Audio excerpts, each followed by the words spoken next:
The 2023 Trust House New Zealand Cycle Classic will once again see riders from across the world converge on the Wairarapa for 5 days of international stage racing. 15 teams comprising of 10 nations will take on the Winery District before contesting around New Zealand's capital Wellington. This will include the introduction of a circuit around Miramar on the penultimate day. Since its inception in 1988, the tour has seen several champions introduce themselves to the world stage. These have included the likes of Brian Fowler, Robbie McEwen, Julian Dean, Richie Port and George Bennett. At the end of 5 days, who will add their name to the illustrious list of winners of New Zealand's only UCI 2.2 sanctioned race? The penultimate day of the New Zealand Cycle Classic saw the riders make their way around the peninsula around Miramar here in Wellington, where they had 12 laps, 10.2k each lap there, and it was very early on that we saw 4 riders get themselves off the front. The familiar figure of the St. George rider Campbell Pithy, along with Ari Scott and Genki Yamamoto of Japan, along with the man who eventually would take out the most aggressive jersey for the day and was virtual leader on the road at one stage, Dan Gardner. These 4 stayed clear for quite some time before being reeled in the closing stages when we saw the Bolton Equities Black Spoke team take on over and hit the front, including the man himself, James Oram, in the yellow jersey, hit onto the front with about 1.5 km to go before peeling over and allowing Josh Burnett to bring Mudgeway into the final corner some 800 metres out from the finishing line to allow Mudgeway then to slingshot off and take himself out a stage victory after finishing third into Martinborough only a few days earlier. It was also a fine ride by the New Zealand representative Lewis Bauer to secure second place from the man in the sprint ace jersey, Kian Watts, into third.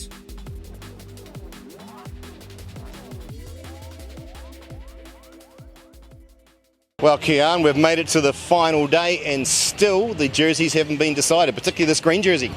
Yeah, the Mudgeway, he closed the gap on me yesterday. Now I think it's down to 1 point, so yeah, we'll have to give it a good nudge in the intermediates and the finish today to really decide the winner.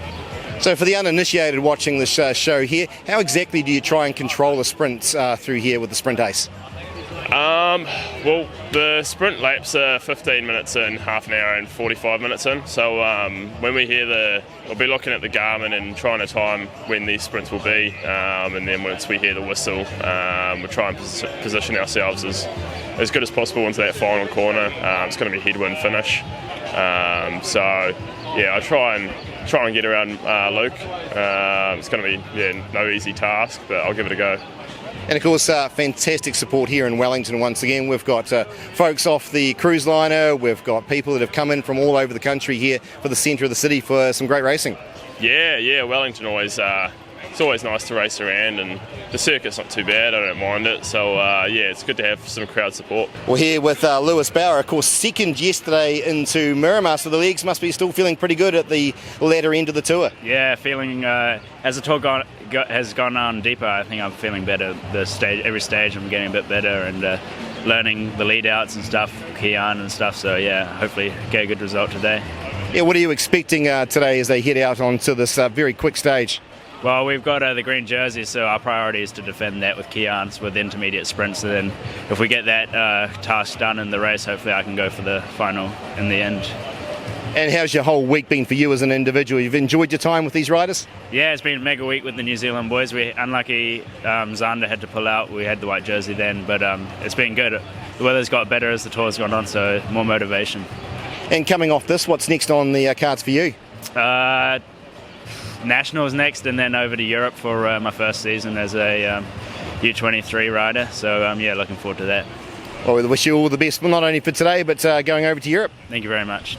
The final day of this year's tour sees the traditional criterium in the centre of New Zealand's capital, Wellington, as the riders make their way around Lambton Quay and head northbound before going on to Custom House Street, turning on to Hunter, Featherston, Panama, and eventually back in front of a large crowd in the centre of the city for some 60 minutes plus 3 laps.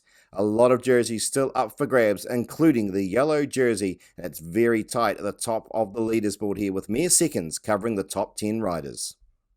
The riders roll off in fantastic conditions as the sun beats down in the centre of New Zealand's capital, Wellington, Lambton Quay, and a fantastic crowd, a large crowd gathering around the outskirts of the circuits here for these riders to experience international racing at its best. It is certainly a fantastic move by the Wellington City Council to support this international tour when we have tourists coming off one of the cruise ships today, along with a lot of the locals, and I know a number of people from throughout New Zealand have travelled into Wellington for the last 2 days of this racing. Of course, Miramar yesterday, and now the Fast and Furious Criterium. And of course, today, we still know that there are a number of jerseys up for grabs. The only one that has been secured so far, of course, is the King of the Mountains.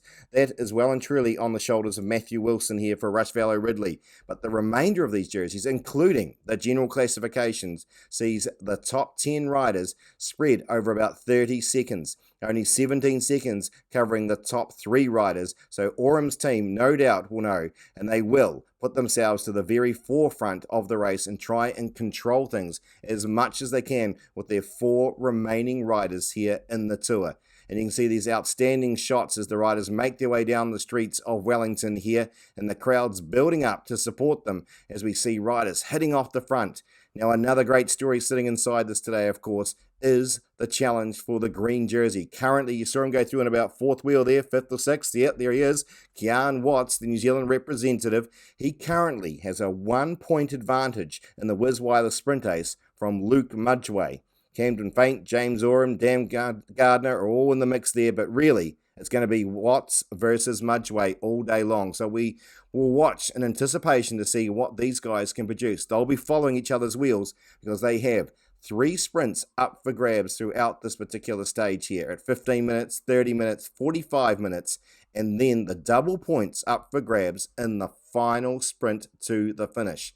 So I would suggest here that we may see a repeat of the 2022 edition where the green jersey between George Jackson and Nick Kyrgyzou went head-to-head, as these two now try and challenge for that particular jersey and potentially a staged victory as well.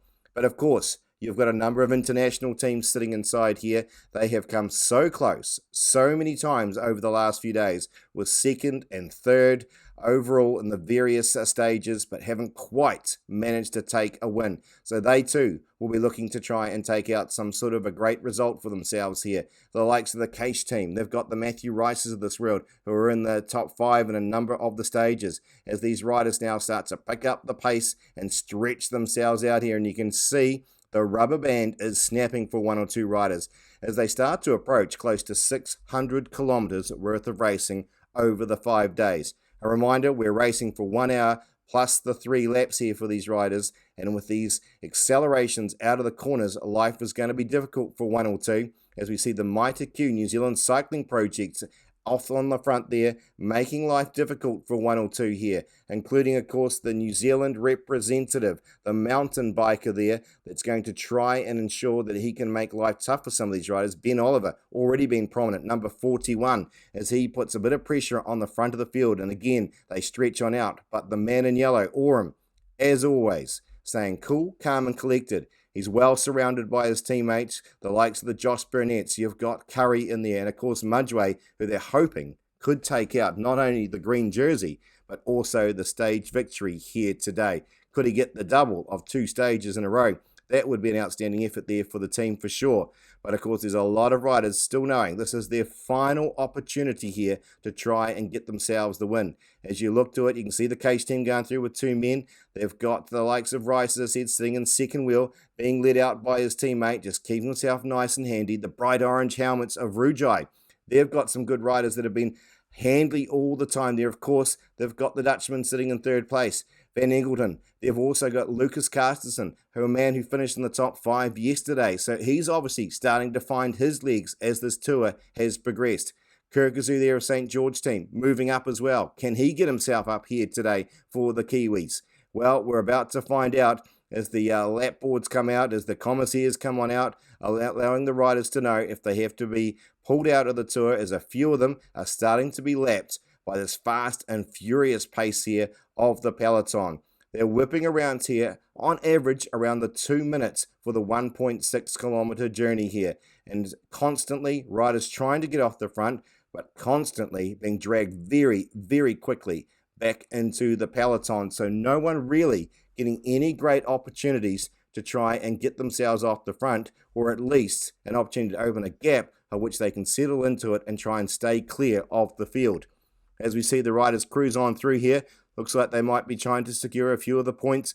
Rujai again in the orange helmets. They're keeping very close towards the front of the race here. Of course, they've got riders from Thailand, from Laos, from the Netherlands, and of course the German rider Carstensen. So they've got a real international flavour to them here. And as I said, no international so far has won a stage in this year's tour.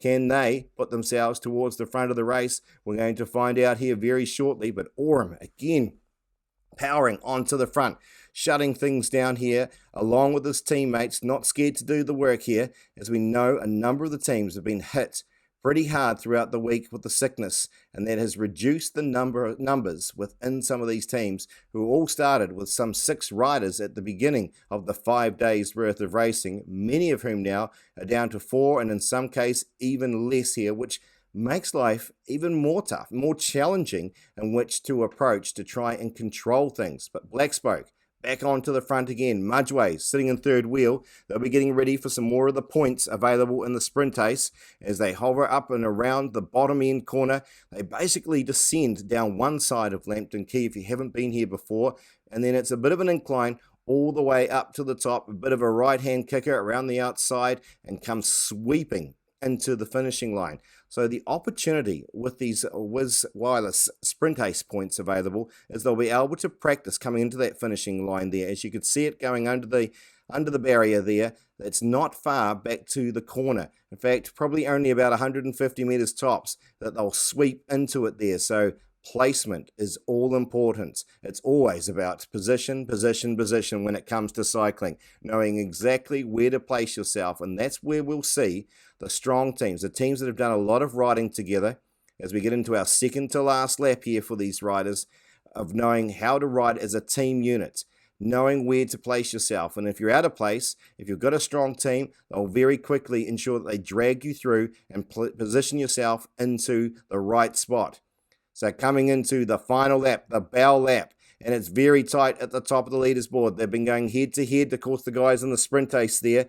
Currently, it is Kean Watson, Luke Mudgeway still continuing to do the battle. Kean Watson, 25 points. Luke Mudgeway at about 22 points. But there are double points up for grabs. And, of course, a few other riders have got themselves in the mix with some of those sprints and upset the potential to take the green jersey. It's all going to come down to the final sprint. But most importantly, who's going to take out the final sprint? As they start kicking down the line, it is the bright orange helmets. It is the first time we're seeing the internationals hit the front at the right time. And Carstensen, he takes it out. The man from Germany, perfectly timed to take out the final stage here into Wellington with the 1 hour worth of criterium racing. He has timed it to perfection with the men from across the world in his team and the Rujai Online Insurance. They should be absolutely ecstatic. But as is the man in yellow, as we saw him raise his hand, James Oram and his team, the Black Spoke Pro Cycling Academy, they have taken out here the 2023 edition of the New Zealand Cycle Classic. Well, our first stage victory for an international rider, Lucas Carstensen. Congratulations from Rujai. Thank you very much. I'm a bit surprised that I'm the first international rider to win a stage, actually. You've been trying all week, all the teams, and it's been the Kiwis taking out the stages, so finally to get across that line must be quite satisfying. Yeah, we came here as a team with the goal to win a stage. I was a bit unlucky in the first 2 sprints, and Adne got beaten on the line on the mountaintop finish. So we really wanted this stage win, and I'm very happy to get it now. And what was your opinion of the course out there today? I love a good grid, and it's a very, very nice course. Some corners, but not too slow, so you don't have to brake so much. So it was really good. And for the team this week, of course, you've got a man that was 3rd in general classification. Have you enjoyed your week in New Zealand? Yes, it was a good race for the team. It was our first race together. A lot of us just changed teams, so seeing as a first race, very successful, and can be happy. So where to from here? Tomorrow we fly home, and then next week we do the Tour of Sharjah in Dubai. So we don't have a lot of time to recover. It's a long flight to Dubai. Well, congratulations on a fine effort today, and thanks for coming to New Zealand. We hope to see you in the future. Thank you very much. Hope to come back next year. Well, James, it was all on throughout there, and of course you guys also trying to pick up that sprint ace. Yeah. I mean, obviously the main target was to look after Josh and myself for first and second overall. But once we kind of had a good control of the race, we thought, well, why not try and go for the green, and then obviously try and set up Luke for the stage win. And he's taken it, so obviously another added bonus to an already amazing week. And were you surprised at times there? I know yourself and a few other of the teammates rolled off the front and sort of looked over the shoulders and wondered where the field was. Yeah, I guess it's just testament to how good a tour this is, how good a tour Jorge's put on for us. You know, we want this time of year, you want as hard as racing as possible, and for guys to be really tired shows that it's been a hard race. Well done to Jorge and his whole team putting on an amazing race. Can't wait to be back next year. And great to be in the city centre here of the capital of New Zealand. Fantastic crowds. Oh, unreal. I did this stage 2 years ago, and I think the crowds have already doubled in size. So, you know, events like this are amazing for obviously road cycling in New Zealand. And if we can keep these events coming back, the crowd will just keep growing and growing. So hopefully this becomes an annual event, and it's always here. So thank you to the Wellington City Council for making it happen as well.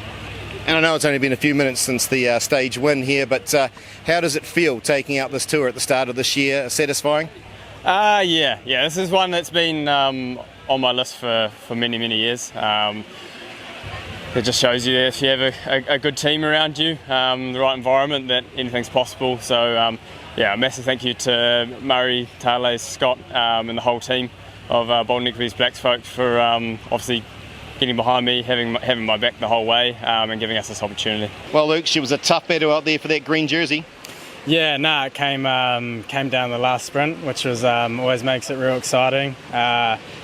First sprint I got it back equal, and then the second sprint I got a bit caught out, and then after that I kind of just put all my eggs in one basket and wanted to go for the stage win, so I didn't go for the next one, and then it paid off. I got second, but gutted about that. I don't really like losing, but second's still a really good result. It was good to get the green. I think I got it by a few points. I don't think Kian featured in the finish, and stoked about it.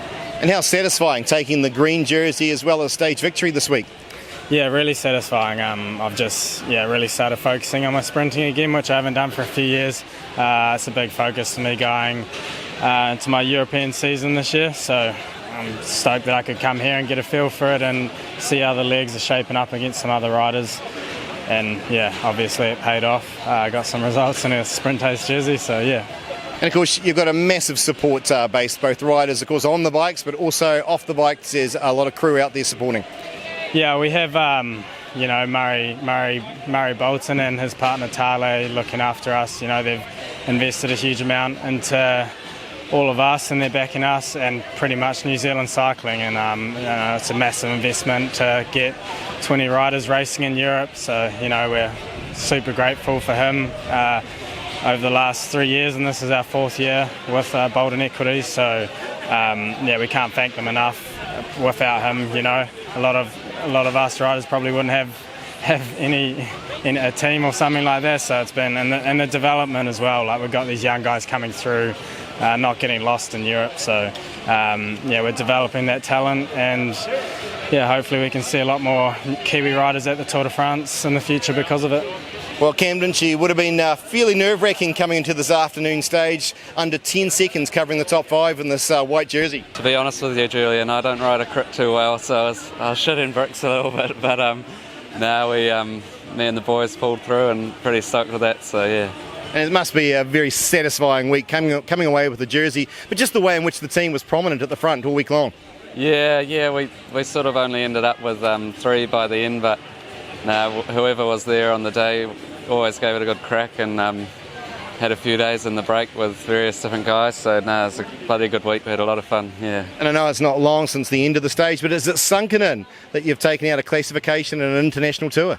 Yeah, to be honest, it was pretty special just having the family, girlfriend, heaps of friends out on the course, because we're local boys, so I was super appreciative of that, and yeah, it's a good step forward heading into the European season and nationals and what have you. Well, here with the tour director George Sandoval, and George, another outstanding 5 days of racing.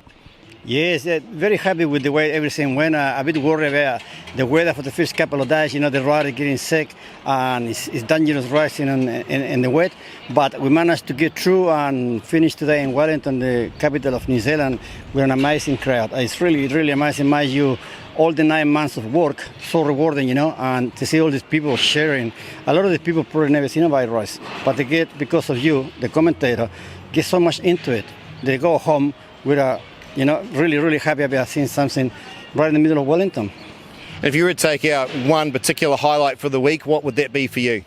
Today, the crowd today, the way they line up the street around Wellington, the way they share the riders, the way the riders responded.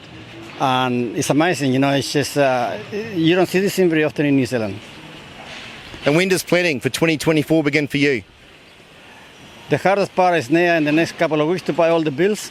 And then probably take a little bit of a break for 2 or 3 weeks, and we start working on this race for next year, probably in about 5-6 weeks time, with the brief and planning next year's road and everything else. But it's every year the same. You know, every year I finish a race, I can't wait to get the next one on the road.